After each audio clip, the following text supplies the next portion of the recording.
So, I mean, you guys all have an agenda in front of you. We're just gonna go through it. There's no rush, but at the same time, let's not spend too much time on one particular thing because there are some different things that I want to get through here. But let's start it off with some questions, and we've been through 2 weeks of games now. So, does anybody have any weird situations that have happened or strange rules questions? Silence. Oh, nothing. Go ahead, I Eric. had a snap bounce off a quarterback's foot. Is that live? Yeah, that's a live ball. Because everyone stopped and I said it was, but I was really nervous that it wasn't. No, that's correct. I mean, as long as the ball's not touching the ground, it's a live ball. And on the flip side of that, I've been seeing a lot of snaps that touch the ground. So when we have the snaps that touch the ground, let's remember as referees and line judges that we want to blow that play dead. All right? But if it bounces off their foot and goes up in the air, that's a live ball. They have to snap the punt, right? Because everyone asks me that every They have to every snap game. it. I don't know why they don't know that. I feel because especially like week 2, I figured they would know, but they always ask me. They have to snap the ball for punts. Okay. It's always been that way. It's not a new rule or anything. It's just ignorance. They ignorant. Other questions? Okay. We'll just move on down the agenda then. Oh, go ahead, Ben. Are you allowed to like go on 2? Yeah. You are? That's fine. Because someone said like, no, they can't do that, and I wasn't 100% sure, so I was like, yeah, they can. One of the supervisors also said that to me, and I was like, what are you talking about? And they were confused because when we went through training, going on 2, that was never actually said. What was talking about with cadence was for the defense. So like the defense can't simulate the offense's cadence. Like the defense shouldn't be yelling hike while they're on defense when the offense is supposed to be snapping the ball. That's unsportsmanlike conduct. I got a different question. That's all right, bring them on. Okay, so when we went through this or whatever the other thing, when it Yeah. had all the rules and that, the clean hands thing changed from last year, where if they got the first down but the penalty was after the first down, it was still that line game. Okay. Like it took them back. And that last year it used to be the other way around where it would have been 2 lines to game, right? Let's walk through this slowly. Okay. Give me the situation that you're talking Okay, about. so the quarterback's running, or it's a third down and like that far, and like 5 yards to go or whatever, to one line. I know, but You guys it's like my wrong. field? Yeah. I was wondering what you're drawing. Alright, so it's third down, And like right there. right here, third Yeah. down, 5 yards to go. Okay, so the quarterback just runs and crosses the first down. Okay, here, Flag guards, flag guards. gets deflagged like 5 yards later or whatever. Okay, so keeps running, Okay, right here. so, That's where the play ends. yeah. So, it would be 10 yards from that flag guard. You right? This year in the packet thing, it said that, it'd be third down still and that And first line. this line to gain. Yeah, That's correct. that's correct. That's the Nurser rule. Did that change? Yeah, That's so yeah, always been that We way. had a lot Told of you. guys entire time. They were wrong. Drew was wrong last year, That's and if fair. McCarthy did that, then he was also wrong. I spent the entire summer studying the rule book, that's how it's supposed to be done. So it's still the 20-yard line to gain, not because they. Oh. But is it 4th down or is it still 3rd down? It's still third down, so if it was third down here, remember when we talked about the ready for play whistle establishes the zone line to gain? That's exactly what this is talking about. So we don't actually figure out where our zone line to gain is until we march off our penalty yardage and blow our ready for play whistle in. So after we march it back here, if the march ends here and we've done our 10 yards and we're in front of this line, then it's first down and 40-yard line to gain. And that's okay. It's a very common mistake for new officials to make. I made the mistake for probably a year and a half before I was able to figure that out. But when it comes back behind this line, if it was third down, it's still third down. It just might be a little bit shorter to gain. All right? Is that different than like college football or the NFL? Well, yes, because in college and the NFL, they go every 10 yards. There's no like established line. But yeah, it would be the same thing with like a holding penalty, I guess. So yeah, that's a great question. Any other strange plays? Go ahead, Jared. I've had a couple teams convinced that they're allowed to do 2 forward passes as long as it's behind the line of scrimmage. That's wrong, right? No, they get 1 forward pass. Okay, that's what I One thought. forward That pass. they were convinced, like, but it was behind the line of scrimmage, like, that doesn't. On the note of forward passes, referees in the room and those watching the video, we need to be yelling balls away every time a quarterback throws a forward pass, okay? And if it's a backwards pass, back with your arm sticking out. That goes for line judges too. Now, that's for line judges, that's more when the play moves downfield. If the quarterback's in the backfield and they throw a backwards pass, just let the quarterback handle that because you've got receivers to worry about downfield. But we always want to be yelling either back or balls away whenever a ball is released, because that's going to eliminate a lot of confusion for the participants. Do you have a question, Ben? I just thought of one. On co-rec, Okay. it's a close play. Right. It's a guy quarterback. He throws it to a girl, but it's forward, but it's behind the line of scrimmage. That's not gonna open it, right? That does not open the play. Why? Because you have to throw a pass on it. Yeah, you have to get positive yardage from the play. Well, if you gain yards still, but Like if the female runs, right? yeah. So So she catches runs it for behind- positive yardage? Yeah. No, okay, yeah, it has to be in front of the pass has to happen in front of the line of scrimmage. You're right. So it's still closed if behind the line of scrimmage. Okay. Yep, and if you have that happen, make sure you explain to them why, Mhm. especially after having been through 2 weeks and maybe some officials didn't pick up on that before. So that goes with any rule where participants are confused or upset because they thought they knew the rule and it turns out they didn't. Make sure we're explaining that to them and kind of just walking them through why a certain thing happened or why we're enforcing a penalty. Any other questions?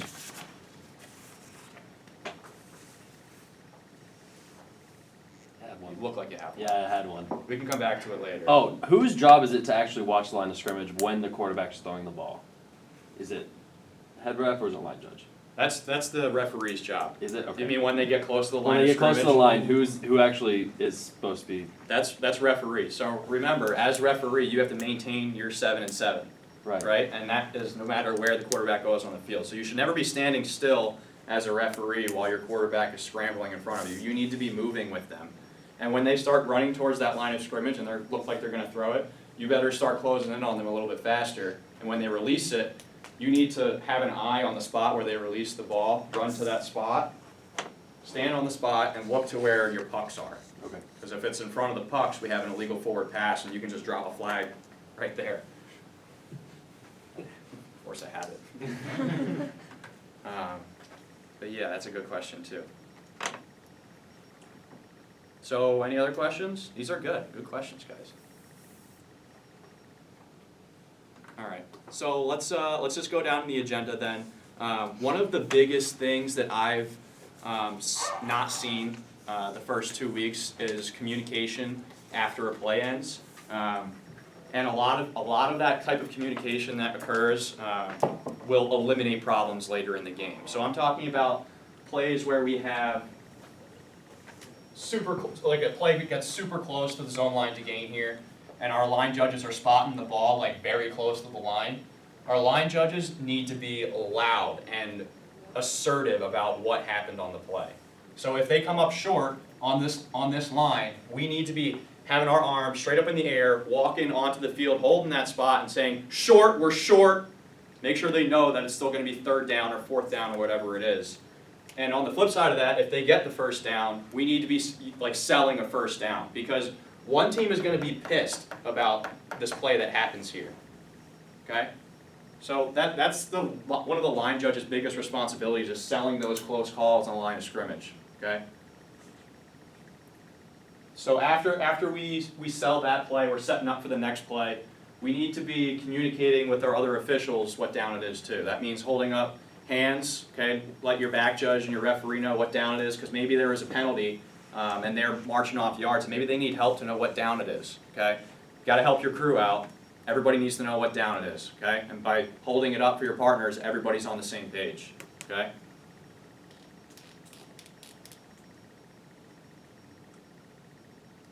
Any questions on communication things? Okay, so kind of staying on a similar page, we're going to talk about 2-minute mechanic stuff. You have a question? Oh, no. Okay. So, hey Kelly. So as we get more closer to the playoffs, games are going to get tighter, and 2-minute mechanics are going to become very important. These games are going to get close, it's going to get intense, so we need you guys to raise your intensity level too as that happens. And where the officials make the big bucks is inside of 2 minutes, right? And I've seen the back judges doing a pretty good job of stopping the clock at the 2-minute warning. That's good. When we stop the clock at the 2-minute warning, when is the clock going to start again? On the snap, right? Make sure we're telling the participants that. As the referee, as the line judge, as the back judge, we're going to start on the snap, guys. Start on the snap. Okay? Then when that happens, that snap happens, referee's rolling the clock, back judge clicks his watch or her watch, and then we're off, right? And then depending on what happens the next play, let's say we started at the 14-yard line here. It's a fresh drive, okay? They get a first down inbounds right here, and they're deflagged right there. What are we doing when it's deflagged? Line judge gets the spot, yelling first down, we got first down. What else? Clock is stopped. Clock is stopped. I want the line judge saying that, okay? Referee is also saying that as he runs up the field with the pucks, or not runs, but moves up the field with the pucks. We can talk about pace a little bit later. So the back judge is also stopping the clock, right? And everybody should be mirroring a stop clock signal, okay? That lets the participants know that we stopped the clock, we're on top of it, and as we move up there, our referee and the back judge and the line judge are all going to say, hey, we're starting on the snap, we're going to start, excuse me, in this situation, we're starting on the whistle because they were deflagged inbounds, right? So we start on the whistle, clock's running again, they snap it, incomplete pass. Clock stops. Clock stops. We're communicating that, okay? Not everybody has to do the incomplete pass signal, but everybody should be doing the stop clock signal, okay? Everybody should be communicating what down it is, okay? The key here is, with 2 minutes left, is communication, because when everybody's on the same page, it's going to make life a lot easier on you guys and on the participants.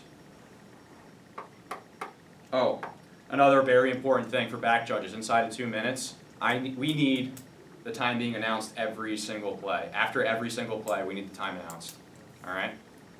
So if it's running, say we got minute 55 and running, all right? Like, just keep announcing that time. All right, so you guys know how to stop the clock. We're mirroring every time we stop the clock, right? For penalties, it's going to depend on the previous situation. I don't have any situations off the top of my head, but our referees have been pretty good about that stuff. Eric, do you have anything to add on penalties inside 2 minutes? Yeah, I mean, if it's something where the clock was rolling when there's penalties, something like a false start at the line and the clock was running, you're going to start it again after on the ready for play whistle, not on the snap, so that you don't have offensive or defensive teams committing penalties in place of a timeout, trying to stop the clock that way. So that's usually what I keep in my head. Right. Just trying to figure out, is that something that would give one team an advantage over the other, that would encourage them to commit a penalty. That's perfect. So that has to do with the conservation of time rule in football, right? So there's always the possibility that the offense commits a false start on purpose to stop the clock. Yeah, we'll stop the clock to march off that 5 yards, but we're going to start it up on the ready for play whistle because we don't want to give them advantage for committing a penalty. That's good. And that came up a lot on the test, and I'll hand those out to you guys in a minute. Okay, so we talked about when the clock starts on the ready for play, when we have a first down in bounds. Some penalties we might start on the ready for play. Again, that's all situational stuff, and the referees will be in communication with our back judges and our line judges about when the clock is going to start then, okay? This is our mechanic for starting the clock, okay? So if you're back judge and the referee starts doing this, you better start clicking your watch to go, go, go. And I think you guys know this, but just as a reminder, the PATs are untimed downs. We don't want to lose time to extra points, okay? And I've said this before, but I got to keep saying it. We need to be loud, we need to be vocal with the participants, because I know we're 2 weeks into the season, but we'll go into week 3 and people still won't know the rules. We'll go into week 4 and they still won't know the rules. We'll be in playoffs and they'll be shocked at a flag guarding call. So we need to be we need to be active, we need to be preventative with the participants about how they're holding the ball, about making sure their flag belts are visible all the way around. We need to be talking to the participants, okay? Don't be a spectator, get involved in the game, have a presence. It's so important in being an official. Question, it's Yeah. kind of unrelated. If the clock runs out of like the first or third quarter while a team's going for an extra point or before they start the extra point, would you recommend us moving down the other side and starting the clock again or running it? It's like it happens a lot where like a team will score a touchdown with 5 seconds remaining in the first quarter and the clock will run out before they start their 1, 2, or 3 point conversion. Yeah, you still gotta do the untimed down there. So do it on that side, Yeah, flip it and then flip it afterwards. Good question. Just some reminders, positionally. If you're a line judge, we need you getting that ball spot like 95% of the time, okay? That means keeping up with the person running with the ball, okay? If there's a pass, we need to be busting our butt to get down to where that pass is going, okay? Because I've seen it multiple times. We have those plays close to the zone line to gain, and our line judge is trailing by 10 or 15 yards, and there's no way they can actually see if they got a first down or not. So we need to be hustling down that sideline to keep up with play. We need to be like right there on the runner's hip to get that right ball spot. And where are we spotting the ball? How do we spot the ball? Where the ball is. Where the ball is They're when? deflagged. When they're deflagged, right? When that belt clip is detached. So if that belt clip detaches and it's still like hanging out on their shorts or like is just kind of hanging there, we need to use your best judgment to know when that belt clip was detached. And then we're, like you said, we're spotting the ball. We're spotting where the ball is. Not where their feet are, not where their hips are, it's where the ball is. So if they have the ball out here and see this end of the table is the first down line, they're like this, that's a first down, because we're spotting it where the ball is, okay? And that's something else that you guys can talk about in your captain's meeting. Encourage them to run with the ball up here, because the staff has seen endless amounts of flag guarding. It is atrocious. We need to be encouraging the participants to hold the ball up here, because every time they drop their arms down here, they're getting an unfair advantage, okay? And a lot of the teams that have played in previous years are noticing it. And if we don't take care of it, the frustration will boil over. So we need to take care of that stuff, all right? If we see flag guarding, anytime that arm drops down and there's defenders nearby, get that, okay? Referee, I mentioned this earlier, but we always need to be maintaining the 7 and 7, okay? And that means all over the field. So if our quarterback is here, our referee needs to be here. And if they run this way, referee is shadowing them over there, okay? And if they run this way, okay, you're gonna run out of real estate here, so you might actually wanna let them cross your face and still follow them to the sideline or to the line of scrimmage, but just make sure you're sticking with them no matter which direction they go, okay? And back judges, seen you guys get beat deep a couple times. Let's not get beat deep, okay? We always need to be the first person at the goal line. The back judge's primary responsibility is to be the first one to the goal line until we get into the red zone, and once that happens, things change a little bit, okay? Does everybody understand red zone positioning and responsibilities?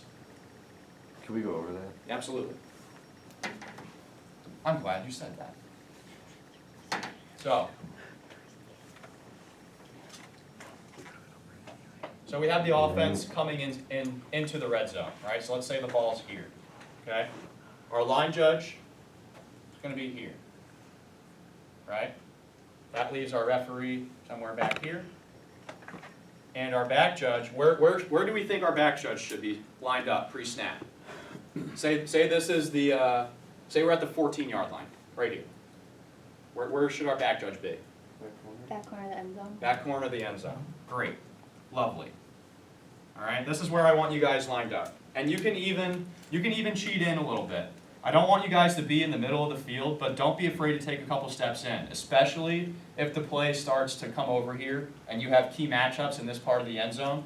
Because guess what? As back judge, you're responsible for this line and this entire end line. Okay, so if you have a close play right here on this end line, you're going to have the best look at it. So don't be afraid to take steps in if you need to. Okay? Now, going back to pre-snap a little bit, when we get down to the red zone and back judge decides, okay, we're close enough, I'm going to go to the end line, make sure you're communicating with your line judge that you're going to the end line, because the line judge then needs to know, okay, this goal line is now my responsibility. Okay? And that is a very big responsibility to have. Okay? So let's make sure we're communicating that with our partners. All right? That goes back to the pre-snap communication. Okay, that goes along. So you're doing that stuff along with the downs, how much time is left, that type of thing. Any questions on red zone positioning? Do you still recommend, say the quarterback rolls out towards the back judge, that end zone goal line, would you recommend they come up still? Try to have two people on the goal line?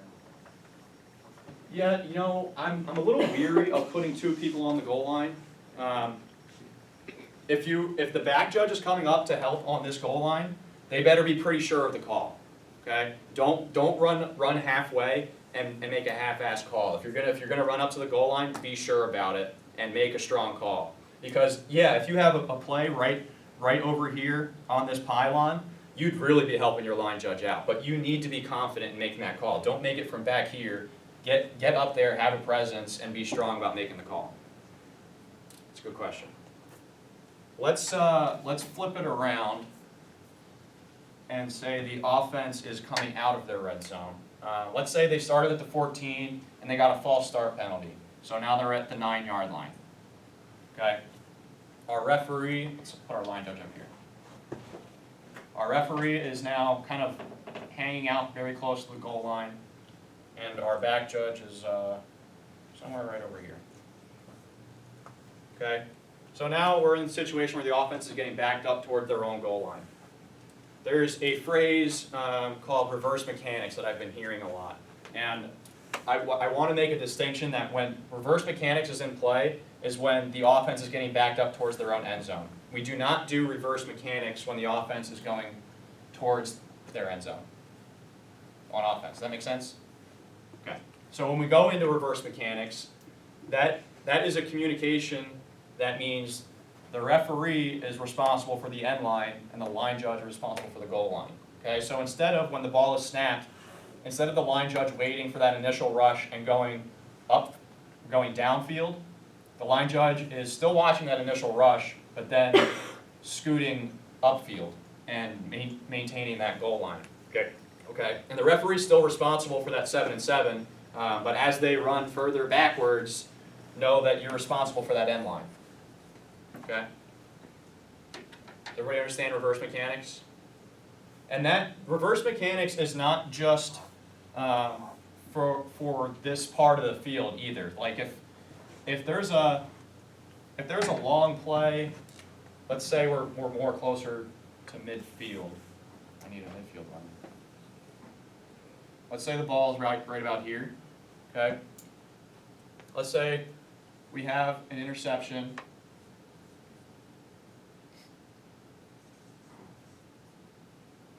Interception, ball going the other way. Okay? The referee has just become the back judge, which means if you're the referee, you need to be busting your butt to be the first person to the goal line. Okay? Line judge is still line judge, okay, which means just like 90% of the time, you're still getting that ball spot.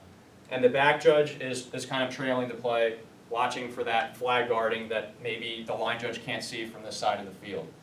Okay? And it's not just one official's job to call penalties. I can't say that enough. If you see a penalty, you need to throw your flag, okay? Because we have areas of responsibility that we're going to talk about in a minute. But first, I want to give out the rules test to you guys that you did for training. How are we doing on time? 8:30. Cool. What, 7:30. I was like, my exam's in 15 minutes. That's right. No. What did you have today? Calc. Have fun. Oh, yeah, I even brought it.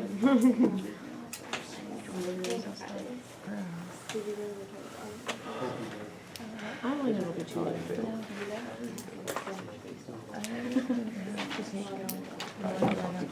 What's your name? Speech and hand. Where's Meg? There he is.